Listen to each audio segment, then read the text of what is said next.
Hello friends, good morning. നമ്മുടെ എല്ലാ TV സീരിയലിലേക്ക് എല്ലാവർക്കും സ്വാഗതം. അങ്ങനെ രേവതിക്കുട്ടിയും അതുപോലെ നമ്മുടെ മാമച്ചനും കൂടി ആ ടോണി എന്ന് പറയുന്ന ചെറുപ്പക്കാരനെ കണ്ട് സംസാരിക്കുക. അപ്പോൾ മാറി നിന്നു, സംസാരിക്കണമെന്ന് പറഞ്ഞു. സംസാരിക്കാൻ അദ്ദേഹം കൂടെ ചെന്നു. എന്താ നിങ്ങൾക്ക് കോൺഫിഡൻഷ്യലായിട്ട് പറയാനുണ്ടെന്ന് പറഞ്ഞത് എന്ന് ചോദിക്കുമ്പം, എനിക്കൊരു മകനുണ്ടായിരുന്നു എന്നും പിന്നെ അവൻ്റെ പേര് ഇന്നതായിരുന്നു എന്നൊക്കെ പറഞ്ഞ പേരെല്ലാം പറയുക. അപ്പോൾ പെട്ടെന്നൊരു ആക്സിഡൻറ്റ് ഉണ്ടായാണ് അവൻ മരിച്ചു പോയത് തുടങ്ങിയ കാര്യങ്ങളൊക്കെ പറയാം. ചിലരെ അങ്ങനെയൊക്കെയാണല്ലോ ദൈവം വിളിക്കുന്നത്. നീ അവിടെ ജീവിച്ചത് മതി, പോരെ മോനെ. അപ്പോൾ ഈ അടുത്ത കാലത്ത് വല്ല ആണോ എന്നൊക്കെ അദ്ദേഹം ഇങ്ങനെ ചോദിച്ചു.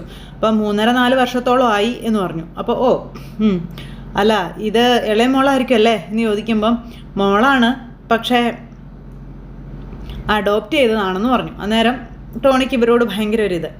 അപ്പോൾ ടോണിയുടെ മാരേജ് കഴിഞ്ഞില്ലേ എന്ന് ചോദിക്കുമ്പം, ഒരു തവണ കഴിഞ്ഞതാണെന്ന് പറഞ്ഞു. വൈഫോ അത് ഡിവോഴ്സ് ഇതുവരെ കിട്ടിയിട്ടില്ല, പക്ഷേ സെപ്പറേറ്റഡ് ആണ് എന്ന് പറഞ്ഞു. അപ്പോൾ പിണങ്ങി പിരിഞ്ഞതാണോ എന്നൊക്കെ ചോദിക്കുമ്പം, പിണങ്ങാതെ പിരിഞ്ഞു എന്ന് പറഞ്ഞു. ചില ബന്ധങ്ങളെ അങ്ങനെയൊക്കെയാണെന്ന് മാമച്ചായൻ അന്നേരം ടോണിയോട് പറയുക. ടോണി അന്നേരം ഇങ്ങനെ ഇവരെ നോക്കുക കേട്ടോ. ഉള്ളിൽ സ്നേഹമൊക്കെ ഉണ്ടായിരിക്കും, പക്ഷേ അതുകൊണ്ട് ഫലമൊന്നുമില്ല അല്ലേ എന്നൊക്കെ ഇങ്ങനെ പറയുമ്പോൾ ടോണിക്ക് ഭയങ്കര സങ്കടം. അപ്പോൾ പിണങ്ങാൻ എന്തെല്ലാം കാരണങ്ങളുണ്ടാകാം. ചതി, വഞ്ചന, രോഗം, സ്നേഹശൂന്യത, അങ്ങനെ പല കാരണങ്ങളും ഉണ്ടാകാം. അപ്പോൾ ഞങ്ങൾ ഈ അടുത്ത കാലത്ത് ഒരു വീട്ടിൽ പോയെന്നും പിന്നെ നമ്മുടെ അവരെ പറ്റിയുള്ള കാര്യങ്ങളൊക്കെ പറയുകയാണ്. അപ്പോൾ ആ പെൺകുട്ടിയുടെ ഞങ്ങൾ കണ്ടു. അതുപോലെ തന്നെ ആ പെൺകുട്ടിയെ ഭർത്താവ് ഉപേക്ഷിച്ചു. ഞങ്ങൾ ആദ്യം വിചാരിച്ചത് ഭർത്താവ് ഉപേക്ഷിച്ച വിഷമത്തിൽ മനോരോഗിയായി മാറി എന്നുള്ളതാണെന്നും, പക്ഷേ സംഭവം അങ്ങനെയല്ല എന്ന കാര്യമൊക്കെ മാമച്ചായം പറയാം. അപ്പോഴത്തേക്കും ടോണി ഇങ്ങനെ നോക്കൂ കേട്ടോ. കല്യാണം കഴിക്കുന്നതിന് മുൻപ് പെണ്ണ് പ്രഗ്നൻ്റ് ആയിരുന്നു എന്നും അത് ആ ഹസ്ബൻഡ് അറിഞ്ഞു. പിന്നത്തെ കഥ അത് പറയേണ്ട ആവശ്യമില്ലല്ലോ എന്നൊക്കെ മാമച്ചായം പറയാം. പിന്നെ ആരെങ്കിലും പിന്നെ ഭാര്യയായിട്ട് വെച്ചോണ്ടിരിക്കുമോ, ഉപേക്ഷിച്ചു, അത്രേ ഉള്ളൂ. അപ്പോൾ ഇത് എവിടെ നടന്ന സംഭവമാണ്, ഏത് കാലത്ത് എന്ന് ടോണി ഇങ്ങനെ ചോദിക്കുമ്പം, സ്ഥലം തലയോലപ്പറമ്പ് അല്ല മോളെ. അപ്പോൾ അതേന്ന് പറഞ്ഞു. അപ്പോൾ ഈ അടുത്ത കാലത്താണ് ഞങ്ങളത് കണ്ടത്, കൂടി വന്നാൽ ഒരു 3 മാസം അത്രേ ഉള്ളൂ എന്നൊക്കെ മാമച്ചായൻ ഇങ്ങനെ പറയാം കേട്ടോ. ഒരു കുടുംബം തകർന്നു പോയില്ലേ, 2 പേരുടെ ജീവിതം, 2 കുടുംബങ്ങൾ ഒക്കെ തകർന്നു പോയില്ലേ എന്നൊക്കെ മാമച്ചായൻ ഇങ്ങനെ പറയുക കേട്ടോ.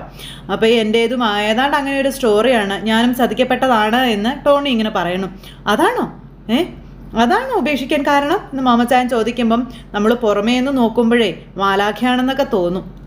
പക്ഷേ നമ്മളില്ലെങ്കിൽ അവർക്ക് ശ്വാസം കിട്ടില്ലെന്ന് പോലും നമുക്ക് തോന്നിപ്പോകും. കൈകോർത്ത് പിടിച്ചൊക്കെയാണ് നടപ്പ്. ജോലിക്ക് പോയാൽ നാഴികയ്ക്ക് 40 വട്ടവും വിളിക്കും. മുൻപ് ഉണ്ടോ, ചായ കുടിച്ചോ, ഡ്രൈവ് ചെയ്യുമ്പോൾ സൂക്ഷിക്കണേ, അപ്പോൾ നേരത്തെ വരണേ, അങ്ങനെയൊക്കെ പറഞ്ഞു. അപ്പം മാമച്ചാൻ കേട്ടിങ്ങനെ നിൽക്കുക കേട്ടോ. വന്നാലോ കെട്ടിപ്പിടിക്കുന്നു, ഉമ്മ വയ്ക്കുന്നു, തല മസാജ് ചെയ്ത് തരുന്നു, മീശ വെട്ടി തരുന്നു, അപ്പോൾ താടി ട്രിം ചെയ്ത് തരുന്നു, കുളിച്ചിട്ട് വന്നാൽ തല തോർത്തി തരുന്നു, അപ്പോൾ ഉണ്ണാനിരുന്നാലോ വായിൽ ഉരുള ഉരുട്ടി വെച്ച് തരുന്നു. എന്തൊക്കെയായിരുന്നു പ്രകടനം. അപ്പോൾ കുഞ്ഞുങ്ങളെ നോക്കുന്നത് പോലെ ആയിരുന്നു എന്നൊക്കെ പറയുക. പിന്നെ ഇതൊക്കെ കാണുമ്പോൾ നമ്മൾ വിചാരിക്കും, ഞാൻ എന്തൊരു ഭാഗ്യവാൻ, മഹാഭാഗ്യവാനാണ്. ഞാൻ മരിച്ചു പോയാൽ അവൾ എനിക്കൊരു ഈഫിൾ ടവർ തന്നെ പണിയും, അവൾ മരിച്ചാൽ ഞാൻ അവൾക്കൊരു താജ്മഹലും പണിയും. അങ്ങനെയൊക്കെ നമ്മൾ ധരിച്ചു. പക്ഷേ പെട്ടെന്നാണ് എല്ലാം മാറി മറിഞ്ഞത്. അപ്പോൾ ഒരു കുഞ്ഞായി എന്നെ നോക്കുന്നതിൻ്റെ അർത്ഥം എനിക്ക് പിന്നീടാണ് മനസ്സിലായത്. കാരണം ഒരു കുഞ്ഞായതിന് ശേഷം ആ കുഞ്ഞിനെ നോക്കുന്നത് പോലെയാണ് എന്നെ നോക്കുന്നത് എന്ന്. അപ്പോൾ ഞാൻ ഒരു ഉദാഹരണം പറഞ്ഞതേ ഉള്ളൂ കേട്ടോ. നിങ്ങൾക്ക് എന്താ എന്നോട് പറയാനുണ്ടെന്ന് പറഞ്ഞതെന്ന് ചോദിക്കുമ്പോൾ, അതാണോ ഭാര്യ ഉപേക്ഷിക്കാൻ കാരണം എന്ന് മാമച്ചാൻ ചോദിക്കുമ്പോൾ, അത്രയൊക്കെ കാരണം പോരേന്ന് ചോദിച്ചു. അതിപ്പോൾ ആരായാലും ഉപേക്ഷിക്കും, ഒരു കുറ്റവും അതിനകത്ത് പറയാനും ഇല്ല എന്ന് പറയുന്നു മാമച്ചായനോട്. ആ കുഞ്ഞിനെ ഉപേക്ഷിച്ച് കളഞ്ഞല്ലേ എന്ന് ചോദിക്കും കേട്ടോ. അപ്പോഴേക്കും ഭയങ്കര ദേഷ്യം ടോണിക്കും.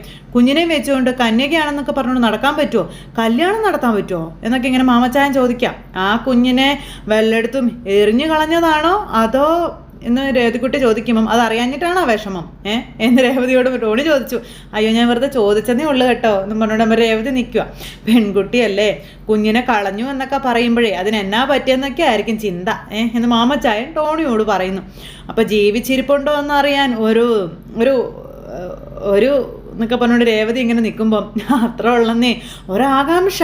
അപ്പോൾ ജീവിച്ചിരിപ്പുണ്ടായിരുന്നു. ഞാൻ അവളെ കല്യാണം കഴിച്ചതിന് ശേഷം വീട്ടുകാർ കുഞ്ഞിനെ ഏൽപ്പിച്ചിരുന്ന സ്ഥലത്ത് നിന്ന് മാറ്റി എന്ന കാര്യം പറയാം. അപ്പോൾ എങ്ങോട്ട് മാറ്റി എന്ന് രേവതി ചോദിക്കുമ്പം, എന്താ പോയി ഏറ്റെടുത്ത് വളർത്തണോ എന്ന് രേവതിക്കുട്ടിയോട് ചോദിക്കുകയാണ് ടോണി. രേവതി ഇങ്ങനെ നിൽക്കുക കേട്ടോ. അപ്പോൾ അല്ല ഇതെങ്ങനെ ടോണി അറിഞ്ഞു എന്നൊക്കെ മാമച്ചായൻ ചോദിക്കുമ്പം അത് 1 വർഷം കഴിഞ്ഞപ്പോൾ ഞങ്ങൾ നാട്ടിലെത്തിയെന്നും ഞാൻ ഗൾഫിലായിരുന്നു ജോലി ചെയ്തുകൊണ്ടിരുന്നത്. ഇവിടെ വന്നിട്ട് ഉടനെ അവളുടെ വീട്ടിലേക്ക് പോയി. പത്തനാപുരത്താണ് അവളുടെ വീട്. കൊച്ചിനെ ഏൽപ്പിച്ച സ്ഥലത്ത് ചെന്നപ്പോൾ കൊച്ചില്ല. പിന്നെ വീട്ടുകാരോട് ചോദിച്ചപ്പോൾ അവർ പറഞ്ഞു അതിനെ മറന്നേക്കാൻ. അപ്പോൾ പിന്നെ നിനക്കിനിയും പിള്ളേരുണ്ടാവുമല്ലോ, അന്നേരം ഈ സ്നേഹമൊക്കെ അവർക്ക് കൊടുത്താൽ മതി എന്ന് പറഞ്ഞെന്ന് പറയുമ്പോഴത്തേക്കും കഷ്ടമായി പോയല്ലോ. അപ്പോൾ എന്തോന്ന് കഷ്ടം, കൊതുക് അടിച്ചിട്ടൊന്നും അല്ലല്ലോ കൊച്ചുങ്ങളുണ്ടാവുന്നേ, ആണോ? കഷ്ടം പോലും എന്നും പറഞ്ഞുകൊണ്ടിരിക്കുന്ന ടോണി അന്നേരം മാമച്ചായനോട് പറയാട്ടോ.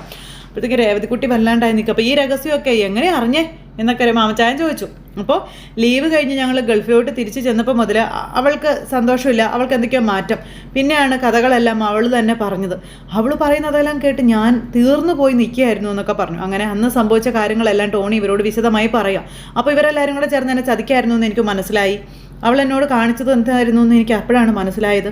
ഇതൊക്കെ ടോണി പറയുമ്പോഴത്തേക്കും രേവതിക്കുട്ടി ഇങ്ങനെ എന്നും പറഞ്ഞുകൊണ്ട് മാമച്ചായനോട് ചേച്ചി മാമച്ചായൻ എന്നൊക്കെ പറഞ്ഞുകൊണ്ട് ഇങ്ങനെ നിന്നൊക്കെ കാണിക്കാട്ടെ രണ്ടുപേരും, നമുക്ക് പോവാം എന്നും പറഞ്ഞുകൊണ്ട് രേവതിക്കുട്ടി ഇങ്ങനെ പറയാം. അപ്പോഴത്തേക്കും ടോണി അവിടെ നിന്ന് ഭയങ്കര കരച്ചിൽ സംസാരിച്ച് ടോണിയുടെ കയ്യിൽ നിന്ന് പോയി കാര്യങ്ങൾ. അപ്പോൾ മാമച്ചായനും എന്ത് പറഞ്ഞ് ആശ്വസിപ്പിക്കണമെന്ന് അറിയില്ല. അപ്പോൾ അതൊക്കെ കേട്ട് കഴിഞ്ഞപ്പോഴത്തേക്കും എന്നൊക്കെ പറഞ്ഞുകൊണ്ട് നിന്നിങ്ങനെ കാണിക്കും കേട്ടോ ഇവർ രണ്ടുപേരും. അപ്പോൾ നിങ്ങൾ പറയാനുണ്ടെന്ന് പറഞ്ഞത് എന്താ എന്നിങ്ങനെ ചോദിക്കുമ്പം അത് പിന്നെ ടോണിയുടെ മൂടൊക്കെ മാറി, ഞങ്ങളുടെയും മൂഡ് പോയി. അതുകൊണ്ട് നമുക്ക് വേറൊരു ദിവസം സംസാരിക്കാം. ഇല്ല എനിക്ക് കുഴപ്പമൊന്നുമില്ല, നിങ്ങൾ പറഞ്ഞോളാൻ പറഞ്ഞു. അപ്പോൾ വേണ്ട ടോണിയുടെ മുഖത്ത് നോക്കി എനിക്കൊന്നും പറയാൻ തോന്നണില്ല എന്ന് മാമച്ചായൻ പറയാം. നമുക്ക് പോവാം മോളെ എന്ന് പറഞ്ഞു കേട്ടോ. അപ്പോൾ ശരി പോവാം, എന്നാൽ ഞങ്ങൾ പോട്ടെ, ശരി ഇനിയും കാണാം കേട്ടോ, ഞങ്ങൾ ഇപ്പോൾ പരിചയമായല്ലോ, ഞങ്ങൾ വരാം എന്നും പറഞ്ഞിട്ട് അവരങ്ങ് പോയി കഴിഞ്ഞപ്പോൾ ടോണി ഇങ്ങനെ വിഷമിച്ച് അവിടെ നിൽക്കുക. അത് കഴിഞ്ഞ് പുറത്തിറങ്ങി ഇവർ വണ്ടിയെ കയറി ഇവർ പോവുകയും ചെയ്തു. അത് കഴിഞ്ഞ് ഇവർ തിരിച്ച് വീട്ടിൽ ചെന്ന് കഴിഞ്ഞപ്പോഴത്തേക്കും വിവരങ്ങൾ അറിയാനായിട്ട് ഇങ്ങനെ അവിടെ ഇരിക്കുക നമ്മുടെ ഗ്രേസമ്മ. അപ്പോൾ നമ്മൾ പോയിട്ട് വെറുതെ വന്നു അല്ലേ അങ്ങളെ എന്ന് രേവതിക്കുട്ടി പറയുമ്പം പിന്നെ ടോണിയുടെ വീട്ടിൽ നിന്ന് എന്തെങ്കിലും എടുത്തുകൊണ്ട് വരണമായിരുന്നു എന്ന് ചോദിച്ചു മാമച്ചായൻ രേവതിക്കുട്ടിയോട്. പ്രത്യേകിച്ച് ഒരു വിവരവും കിട്ടിയില്ല, അതാണ് ഞാൻ ഉദ്ദേശിച്ചത്. കുഴപ്പമില്ലെന്നേ, ഇനി അവസരം ഉണ്ടല്ലോ, നമുക്ക് അദ്ദേഹത്തിൽ നിന്ന് തന്നെ കഥകളെല്ലാം തേടിയെടുക്കാം എന്നൊക്കെ പറഞ്ഞ് ഇവരകത്തേക്ക് കയറി ചെന്നു. അപ്പോഴത്തേനും ഗ്രേസമ്മ ഇങ്ങനെ അവിടെ ഇരിക്കുന്നു, അതുപോലെ മാമച്ചായനും ഇരിക്കുന്നു. അപ്പോഴേക്കും നമ്മുടെ രേവതിക്കുട്ടി ചായ എടുത്തുകൊണ്ട് വന്നു. അപ്പോൾ ഈ ചെറുതായിട്ട് വാ തുറന്ന് വെച്ചൊന്ന് മയങ്ങി വന്നു ഗ്രേസമ്മ. ഇങ്ങനെ കിടന്നുറങ്ങിയാലേ ഹൃദയസ്തംഭനം വരുമെന്ന് പറയാം രേവതിക്കുട്ടി. ഹൃദയസ്തംഭനോ, നീ എന്നതൊക്കെ ഈ പറയുന്നതെന്ന് ചോദിച്ചു. എൻ്റെ പൊന്നെ എന്താണെന്നോ ഇങ്ങനെ ഒന്നും ഇരിക്കരുതെന്ന്. അപ്പോൾ ആവി പിടിച്ചിട്ട് അപ്പോൾ പനി കുറഞ്ഞോന്ന് ചോദിച്ചു. അപ്പോൾ ഇല്ല കുറവില്ല എന്ന് പറഞ്ഞു. അപ്പോൾ ഞാൻ ആവിയൊക്കെ പിടിച്ചിട്ടാണല്ലോ പോയത്, പിന്നെ എന്നാ പറ്റിയെന്ന് ചോദിച്ചു. അപ്പോൾ നീ ആ കാലിൽ തൊട്ടപ്പോൾ എന്തൊരാശ്വാസമാണെന്ന് ഗ്രേസമ്മ രേവതിക്കുട്ടിയോട് പറയാം കേട്ടോ. മനുഷ്യൻ്റെ കാലും തലയും തടവിയാൽ ഇത്രയും സുഖം കിട്ടുന്ന വേറൊരു സ്ഥലവും ഇല്ല അല്ലേ എന്നിങ്ങനെ രേവതിക്കുട്ടി ഗ്രേസമ്മയോട് ചോദിക്കുമ്പോൾ നീ പോയ കാര്യത്തെപ്പറ്റി ഒന്നും പറഞ്ഞില്ലല്ലോ, നിങ്ങളൊന്ന് പറയാൻ പറഞ്ഞു.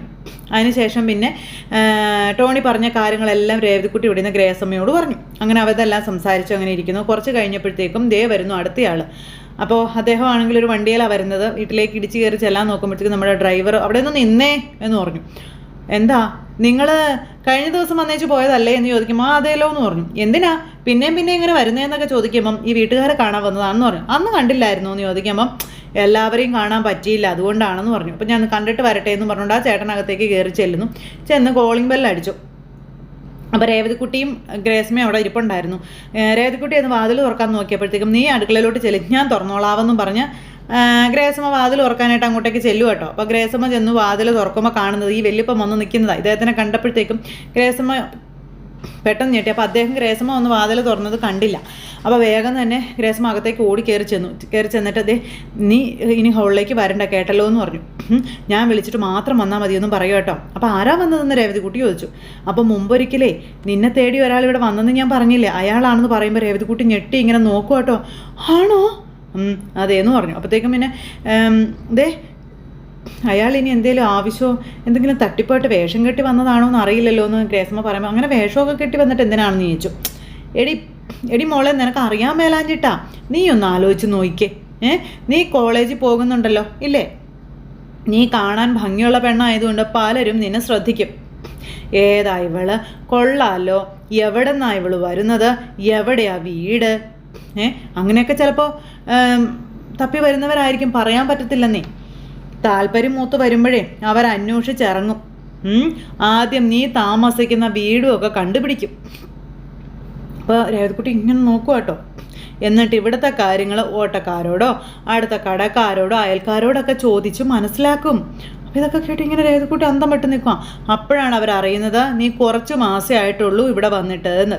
ഓ അപ്പം അങ്ങനെ അപ്പം എനിക്ക് മനസ്സിലായെന്ന് രേവതിക്കുട്ടി പറയുക. അപ്പോൾ ഗ്രേസമ്മയ്ക്ക് പാവം പേടിയാവുന്നു. അപ്പോഴേക്കും പിന്നെ അവിടെ കോളിംബെല്ലിൻ്റെ ശബ്ദം.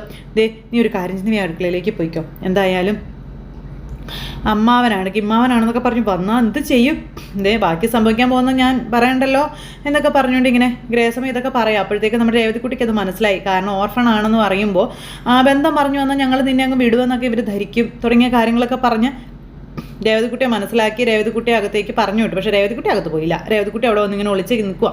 സമയത്ത് ഗ്രേസമ്മ വീണ്ടും വാതിൽ തുറന്നു. അപ്പോൾ വാതിൽ തുറന്ന് ചെന്നപ്പോൾ ആരാ എന്താ എന്നെ മനസ്സിലായില്ലേ, ഞാൻ കഴിഞ്ഞ ദിവസം വന്ന രമേശൻ നായർ, ഞാനിവിടെ വന്നത് ഓർമ്മയില്ലേ എന്നൊക്കെ ചോദിക്കാം. അപ്പോൾ എനിക്ക് നല്ല ഓർമ്മയുണ്ടല്ലോ, പിന്നെ എന്തിന് വന്നതാണെന്ന് എനിക്ക് മനസ്സിലാവുന്നില്ല എന്ന് പറയുമ്പം പറയാം, ഞാൻ പ്രായം ചെന്നൊരു മനുഷ്യനല്ലേ, നിങ്ങളെപ്പോലെ തന്നെ മാന്യമായിട്ട് ജീവിക്കുന്നവനാണെന്നും കള്ളുകൂടിയവനും ആഭാസനോ ഒന്നും അല്ല കേട്ടോ എന്ന് പറഞ്ഞു. വീട്ടിൽ കയറ്റാനും കൊള്ളാം കേട്ടോ എന്ന് പറയുമ്പോഴത്തേക്കും ഗ്രേസമ്മ കയറി വരാൻ പറഞ്ഞ അകത്തേക്ക് വിളിച്ചു. ഇങ്ങനെ അദ്ദേഹം അകത്തേക്ക് ചെന്നു. അല്ല എന്തിനാ വന്നത്, അല്ല കിളിമാനൂരിൽ നിന്ന് എറണാകുളത്ത് വരണമെങ്കിൽ ഒരു 4-5 മണിക്കൂർ യാത്ര. ഞാൻ ഇന്നലെ രാത്രി തന്നെ ഹോട്ടലിൽ റൂം എടുത്ത് കിടന്നതാ, ഇവിടെ അതിരാവിലെ എത്താൻ വേണ്ടിയാ, അല്ലെങ്കിൽ നിങ്ങൾ പല വഴിക്ക് പോയെങ്കിലോ എന്നൊക്കെ ചേട്ടൻ പറഞ്ഞു കേട്ടോ.